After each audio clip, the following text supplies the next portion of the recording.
Bridge ही है। Qatar ने तो खुलकर मान लिया है कि रास लफान जो है दुनिया की सबसे बड़ी LNG हब, उस पर एक्सटेंसिव डैमेज हुआ है। आपको समझना पड़ेगा कि ये कारपेंटर जाकर नहीं बना सकता।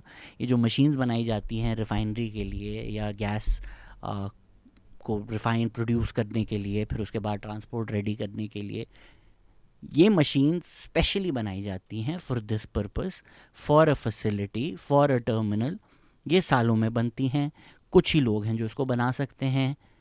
अगर तो कल भी जंग ख़त्म हो जाती है, वापस LNG प्रोडक्शन और सप्लाई जो दुनिया भर का है वो प्री वॉर स्टैंडर्ड पे आने में को 5-10 साल लग जाएंगे। कतर ने तो खुलकर कह दिया है कि फोर्स मेजोर, जो मैंने आपको पहले भी समझाया था कि एक्ट ऑफ गॉड हो गई है, अब हम कॉन्ट्रैक्ट्स जो है वो अपहोल्ड नहीं कर सकते अगले 5 साल तक।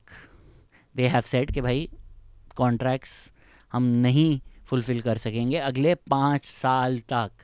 पाकिस्तान ने पिछले साल बोला कि हम LNG रिलायंस अपनी कम कर रहे हैं, we are moving away from LNG, but फिर भी हमारे एक सिग्निफिकेंट पोर्शन LNG से आता है। LNG मिलनी भी मुश्किल हो जाएगी, उसके बाद मिल गई तो फिर ट्रांसपोर्ट करनी भी मुश्किल हो जाएगी, और अगर ये सब कर भी लिया तो भी बहुत महंगी होगी। तो इन्फ्लेशन के लिए तो आप तैयार हो जाएं।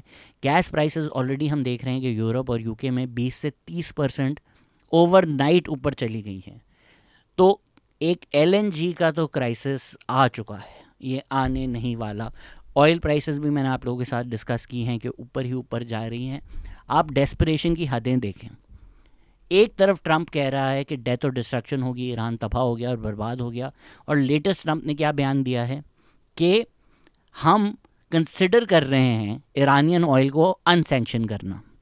आप चाह रहे थे ईरान बर्बाद हो जाए, तबाह हो जाए, और अब आप इतने डेस्परेट हो गए हैं looking at surging oil prices, क्योंकि देखें जितनी महंगाई होगी उतनी गवर्नमेंट अनपॉपुलर होगी। सिर्फ पाकिस्तान में नहीं होता है, दुनिया भर में होता है। जितनी गवर्नमेंट अनपॉपुलर होगी उतने चांसेस हैं कि वो निकाली जाए या